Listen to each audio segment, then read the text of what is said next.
Plus Summit in Tianjin today, Chinese President Xi Jinping has called for promoting a correct view of world to history and opposing Cold War mentality, bloc confrontation, and bullying. His remarks were widely seen as a veiled message to the United States, which has been criticized for its unilateral tariffs, including those targeting China. Xi's comments come amid ongoing tensions with the United States under President Donald Trump, following a major trade conflict in which levies between the two nations had risen above the 100% mark. Let's listen into what the Chinese President Xi Jinping has said.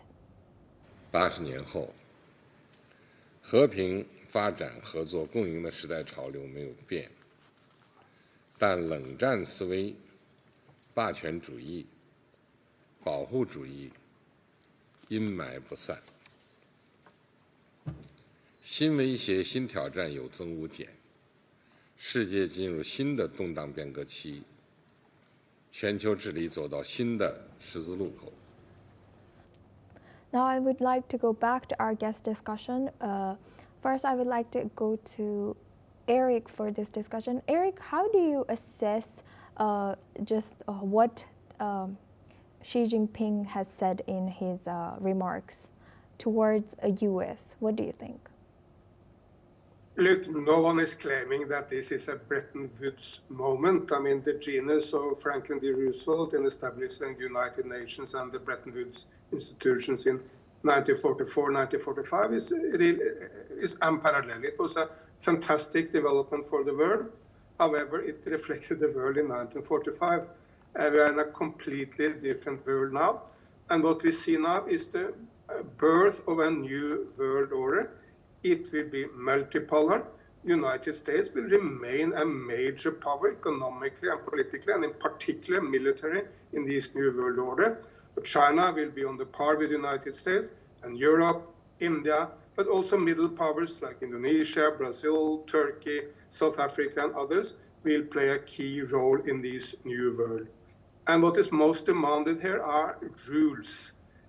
Because the old rules, which were rules of the West, they are gone. We need to establish new rules. And just to mention a few, there must be a fair trade system with rules based on the World Trade Organization. There must be respect for the sovereignty of all nations. Yes, Ukraine, but also Palestine. And there must be a stop in the interference in domestic affairs of all the nations, which in particular the United States has been doing, but also Russia recently have been doing. China and India is not interfering in the domestic affairs of other nations. And at the core of this new world order is the global south, and there are no other nations in the global south as important as China and India, even if others also are important. So China and India, when they work together, have an enormous ability to shape the new world order. Both China and India want to work closely with the United States, want to trade, want to exchange technology, and even want to work with the United States in finding solutions to global wars. So this is not anti-United States, but it's the birth of a new global order, which is not centered on the United States of America. Right. With that in mind, Professor Andrea, would like to hear your point of view. Do you agree with Eric? What do you think? Is this a realignment that we are seeing? What is your take? My take is I largely agree that, as I said earlier, the unipolar moment is well and truly over, and we're in a multipolar world. And states are figuring out how to navigate that, and some states are trying to figure out what the successor order will be.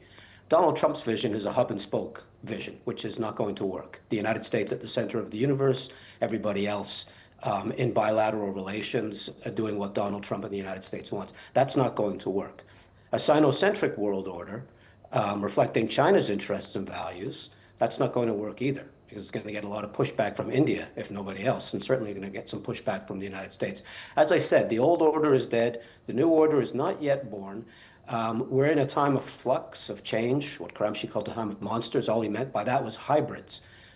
People are trying to figure out what the next step is going to be, and they're going to make some mistakes, and there's going to be some exaggerated importance vested in BRICS meetings and SCO meetings and G20 meetings and all of those sorts of things. But I think Eric's broader point is correct, that we are stumbling toward a new world order. It's not going to be American-centric. It's probably not going to be Sino-centric. It's going to be made up of great powers, the U.S., China, India, and middle powers. Not the old-fashioned middle powers like Canada and Australia, but regional great powers like Turkey and Brazil and Indonesia and maybe South Korea. And they're going to be hugely consequential in terms of regional sub-orders, if you like. Right. ASEAN is an example of that. Yes, and Professor, thank you very much for sharing that. Peter, now I would like to come to you. Peter, how significant is the expansion of the SCO to 27 member states? And what challenges might this organization face in integrating such a diverse group of countries under one economic and strategic framework?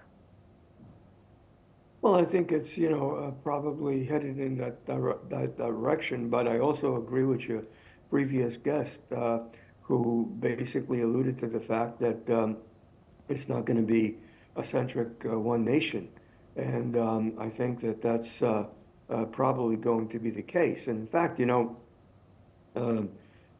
just the other day on Friday, the appeals court basically struck down not all, but some of the tariffs that were imposed, basically saying that the president does not have that power. It basically belongs to Congress. And so, this is quite meaningful, because it's quite obvious that it's going to wind up at the Supreme Court. And the decision of the Supreme Court will be the final decision, and will either eliminate some of these reciprocal tariffs, or they will continue. If they are eliminated, that obviously gives a strong hand to India, Russia, and China to negotiate.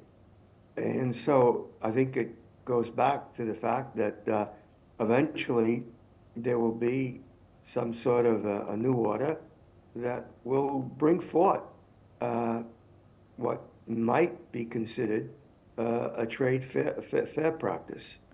Right. Thank you very much to all our guests for staying with